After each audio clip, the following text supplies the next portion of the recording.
পুত্রবধূর জন্য শাশুড়ির খেদমত করা জায়েজ কি না, ফরজ কি না? পুত্রবধূর জন্য শাশুড়ির খেদমত করা এটা ফরজ না, ওয়াজিবও না, এটা নৈতিক ব্যাপার, এটা তার করা উচিত। ফরজ ওয়াজিব না হলেও আমাদের অনেক কাজ করতে হয়।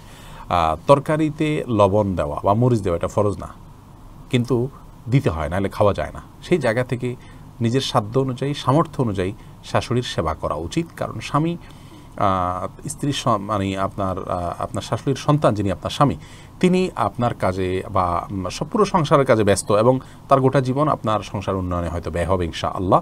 তো তিনি বাইরে কাজ করছেন, তার দায়িত্ব তার মায়ের সেবা করা। অতএব তিনি যেহেতু বাইরে কাজ করছেন এবং আপনার কল্যাণেও তিনি কাজ করছেন, সেই জায়গা থেকে তার কাজটা আপনার করে দেওয়ার জন্য সাধ্য অনুযায়ী চেষ্টা করা উচিত।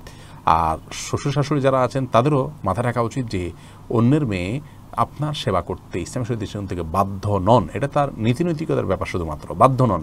অতএব তাকে সেজন্য বাধ্য করা বা এটাকে তার ফরজ ওয়াজিব মনে করা, এটা আমাদের জন্য অনুচিত এবং অন্যায় কাজ। আল্লাহ তাআলা আমাদেরকে এ ধরনের অপসংস্কৃতি থেকে বের হয়ে আসার তৌফিক দান করুন এবং সবাইকে যার যার দায়িত্বের ভারে সচেতন হওয়ার তৌফিক দান করুন এবং আমরা যেন অন্যের জন্য কল্যাণমুখী কাজ করতে পারি।